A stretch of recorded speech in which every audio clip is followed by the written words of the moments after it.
Let's go to Tone Diggs in Pittsburgh. Yeah, Coach, let's talk about what the offseason has been. One of the more exciting off seasons in Pittsburgh in a long time. Obviously, they bring in Russ Wilson. They bring in Arthur Smith, who I assume you're happy with because you just mentioned they should have ran the ball more for Kenny Pickett. What are your thoughts on bringing in Russ Wilson and what they've done so far?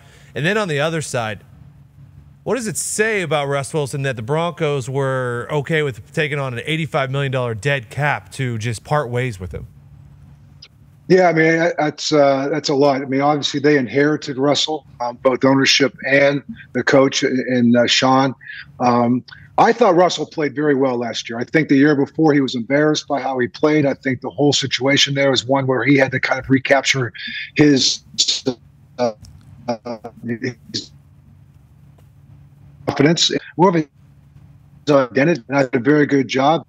That is. His DNA is running the football.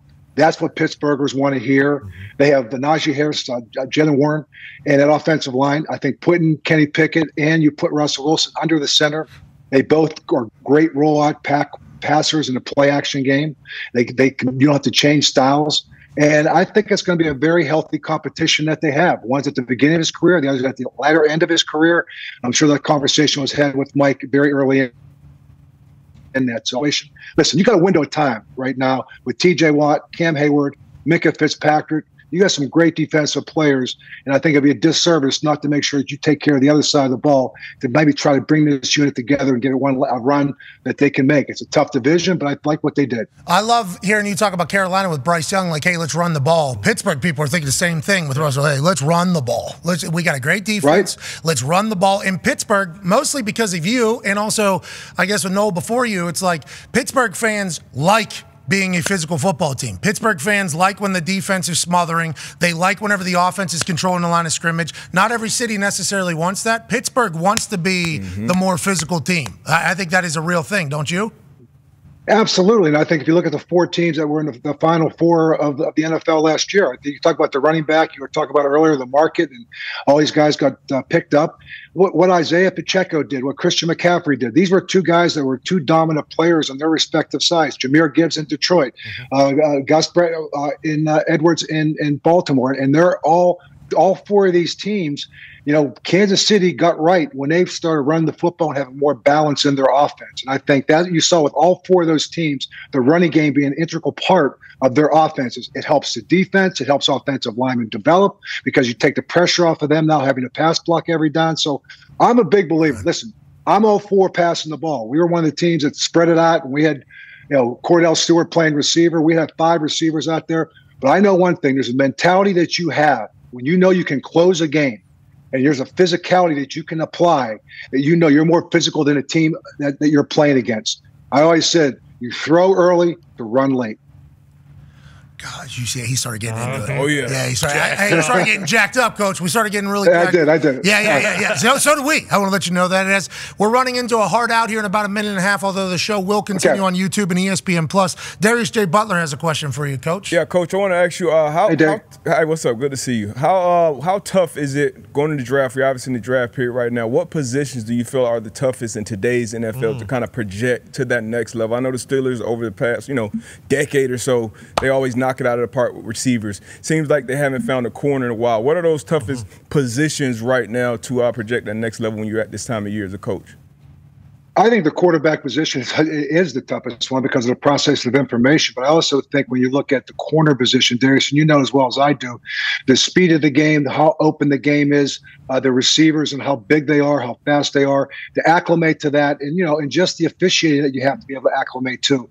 I think for offensive linemen, I think it's a very deep year this year, and that's why you don't see as many offensive linemen going in free agency. And that's why I think what you're going to see is a lot of offensive linemen going early. And if you're going to take a defensive back, do what the Chiefs did. They drafted about 2 or 3 of them and just threw them right into the lineup and said, you know what, you're going to be able to play man-to-man early. The zone will come as you get that understanding of the game. Yep. The zones will get a little tighter. So I just think playing these guys early helps develop the team. And all of a sudden, you saw what the Kansas City Chiefs have done. They've been a model for playing guys early on the defensive side of the ball, and you can see what's resulted in the last couple of years. That was phenomenal work. We got 8 seconds until the hard out. You knew it. You had the shot clock in. Yeah, I knew it. Hey, we'll see you tomorrow. See you later. Take care on ESPN News. I'll be back. No, I didn't leave you. I didn't leave you time. You missed it. You missed the last one. That's on me, not on you. We're continuing YouTube, ESPN Plus, and TikTok, which... yeah, not for long.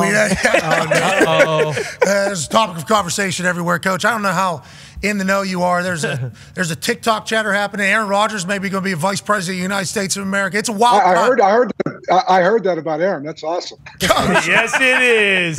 Coach, it's a wild time to be alive right now. It is. It's awesome.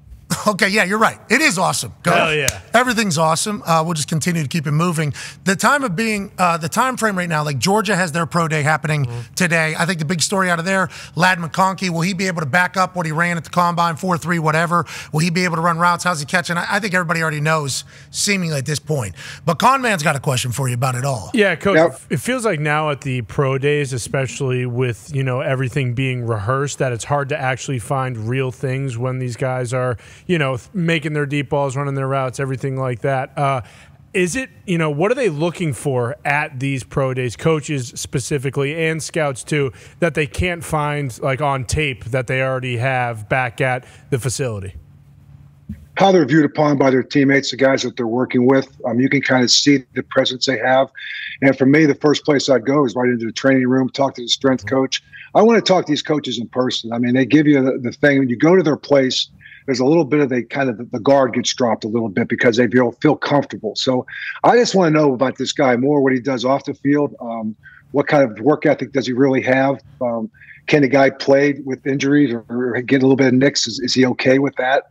And just talking to some of the position coaches. I want to see his interaction with the other players, and then particularly as he goes through his workout. Okay, whenever you're there, what type of questions are you asking? You're asking the coaches to see, like, if they're real. You're asking equipment managers, like, hey, how's this person treat you? Athletic trainers, like, all that shit is very valid. I think that's real information you can get about guys.